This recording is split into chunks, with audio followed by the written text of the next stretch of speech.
Es posible que tus padres cuando eras pequeño te advirtiesen de que no te bañases después de comer. Algunos dicen que debes esperar 30 minutos, otros 1 hora e incluso otros apuntan que deben ser 2 horas. Pero, ¿qué hay de cierto en todas estas advertencias? ¿Podríamos realmente morir o es una leyenda urbana? La lógica detrás de este pensamiento es la siguiente. Después de comer, tu estómago se encuentra a pleno rendimiento haciendo la digestión, mezclando las porquerías que te habrás comido, con lo que necesita mucha sangre y oxígeno. Al zambullirte de golpe en el agua, el cambio de temperatura tan brusco provoca que tu digestión se detenga por completo y mueras en el acto. Siento deciros que esto es un mito, no existe el corte de digestión. Sin embargo, algo de verdad esconde esta advertencia. A la hora de digerir los alimentos, el estómago necesita energía y oxígeno para funcionar correctamente. Si entras al agua y te pones a jugar y a nadar, la sangre se redistribuye hacia los músculos que estás usando más intensamente, y el estómago, al tener menos recursos para llevar a cabo su tarea, comienza a funcionar algo más despacio, pero no se detiene.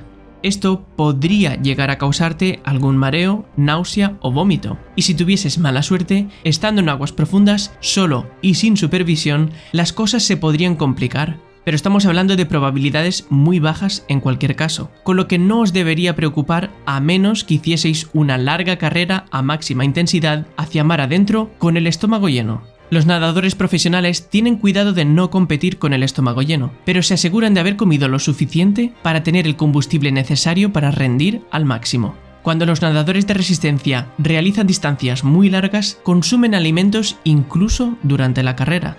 Lo que en cambio sí nos puede ocurrir es un shock térmico conocido como hidrocución, que es algo más serio que un simple mareo. Pongámonos en situación. Estás tomando el sol con tus amigos una tarde de verano a 40 grados de temperatura.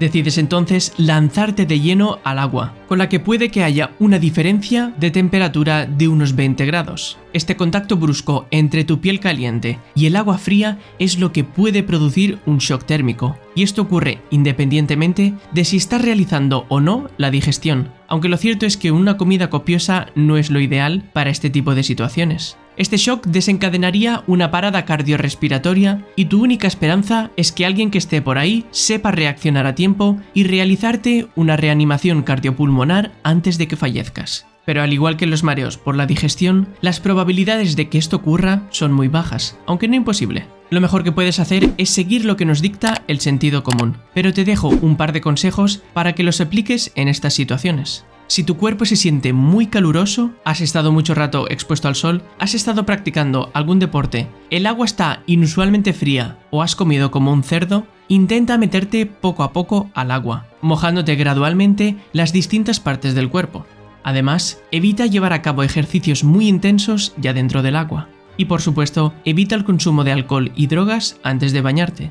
Asimismo, si ves que una vez dentro del agua te empiezas a encontrar mal, te mareas, se te nubla la vista o cualquier otro tipo de malestar, lo mejor que puedes hacer es salirte inmediatamente, acostarte en un lugar con sombra y si tienes náusea, tumbarte de lado para evitar ahogarte con tu propio vómito.